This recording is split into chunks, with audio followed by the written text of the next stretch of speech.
The Bangladesh famine of 1974 began in March 1974 and ended in about December of the same year. The famine is considered one of the worst in the 20th century. It was characterized by massive flooding along the Brahmaputra River as well as high mortality. Portrait of mortality. In terms of total mortality, though figures vary, one scholar estimates 1.5 million deaths as a reasonable estimate. 10. This number includes the post-famine mortality. Starvation was not the only factor. A significant number of deaths are attributable to cholera, malaria, and diarrheic diseases. As with most famines, weakened, disease-susceptible conditions resulted in high post-famine mortalities of over 450,000. The poor, laborers and non-landowners were especially susceptible. Multiple authors agree that wage laborers suffered the highest mortality for all groups. Crude death rate among landless families was 3 times higher than that for families with 3 or more acres. Causes.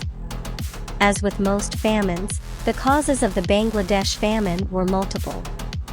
These included flooding, rapid population growth, government mismanagement of food grain stocks, legislation restricting movement of food grains between districts, food grain smuggling to neighboring countries, and so-called distributional failures.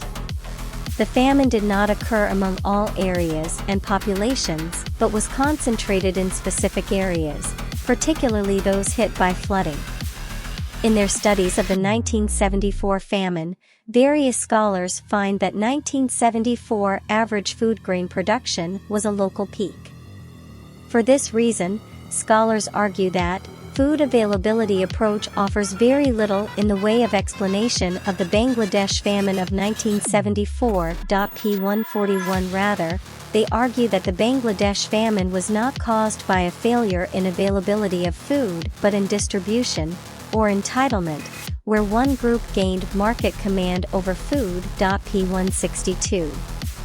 2 distributional failures stand out.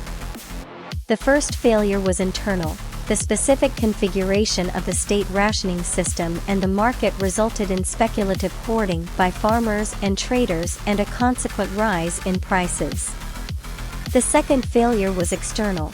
The U.S. had withheld 2.2 million tons of food aid, as the then U.S. ambassador to Bangladesh made it abundantly clear that the U.S. probably could not commit food aid because of Bangladesh's policy of exporting jute to Cuba.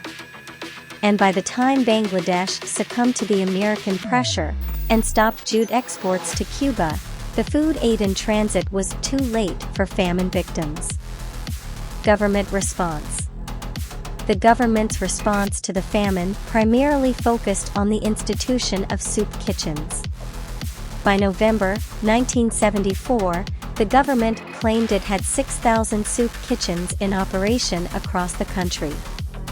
A government official claimed that this helped save 5 million lives. The government soup kitchens provided basic rations consisting of either a single roti or 4 ounces of a porridge made of rice and dal. Other facilities provided survival biscuits donated by the United States. Government response. The government's response to the famine primarily focused on the institution of soup kitchens. By November 1974, the government claimed it had 6,000 soup kitchens in operation across the country. A government official claimed that this helped save 5 million lives.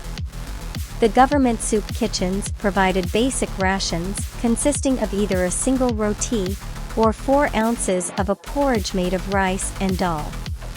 Other facilities provided survival biscuits donated by the United States.